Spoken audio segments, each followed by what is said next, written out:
Vieną kartą išplaukė du žvejai marias žvejoti. Nebuvo nemenkiausio vėjelio ir žuvis visai nekibo.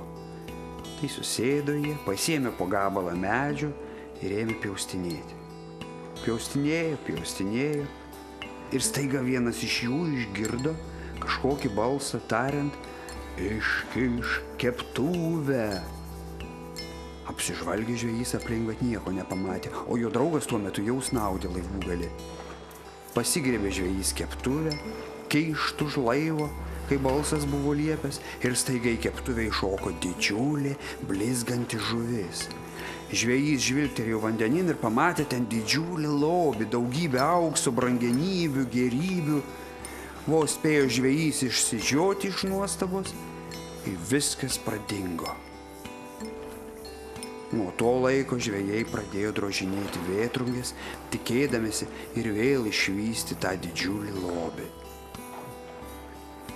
Bet jie taip ir nesuprato, kad tą lobį jie patys ir sukūrė.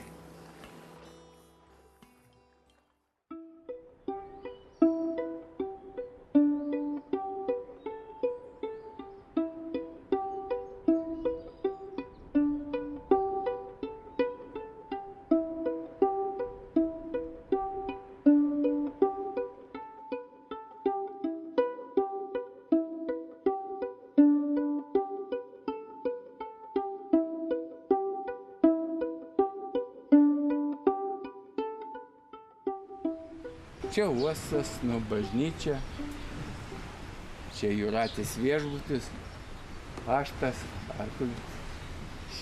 O čia Nidos, šitie du balti, čia Nida. Kiekvieną įsmį, kas ką sugalvoja. Einu pamarinu, žiūriu, tų vėtrungių prikabinta. Tai vieną dalį iš vieno, dalį kito, Aš vėtrungę darau, nežinau, labai ilgai. Su galaspapiriu išdylinti. Viską išdylini, nušlifuoji.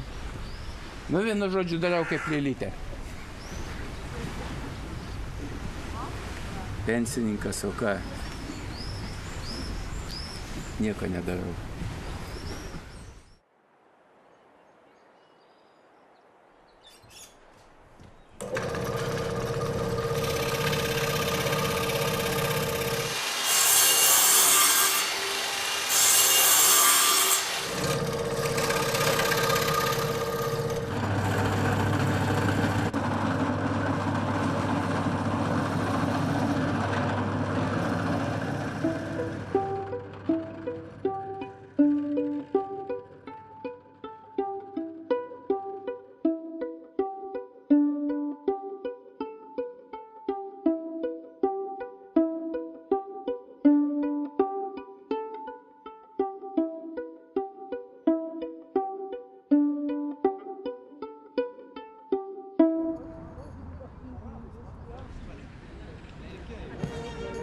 Būtent Ercas Vilhelmas Berbomas gyveno mūsų krante, Muižės dvare, turėdamas išpuoselėtą dvarą.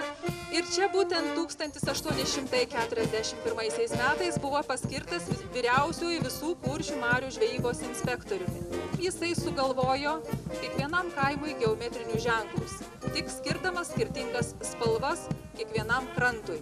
Pagal vėtrungę sakydavo: pasižiūri vėtrungę ir žinai, kokio turtingumo žvejas plaukia. Tai yra, tarsi buvo žvejo vizitinė kortelė.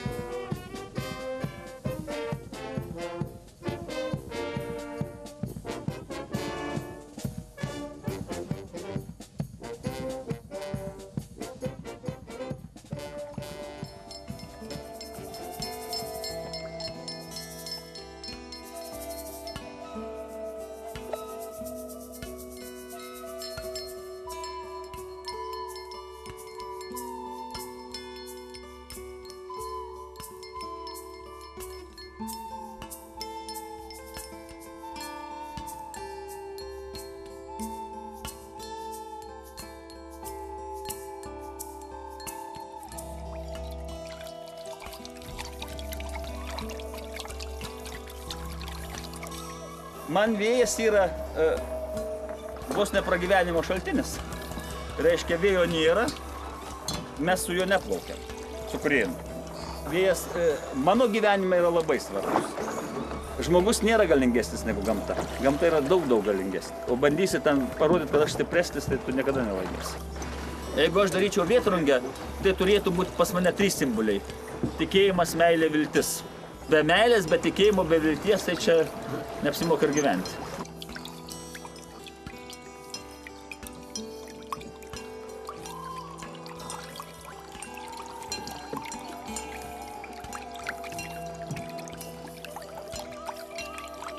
Nuo to laiko žvejai pradėjo drožinėti vėtrungės, tikėdamėsi ir vėl išvysti tą didžiulį lobį.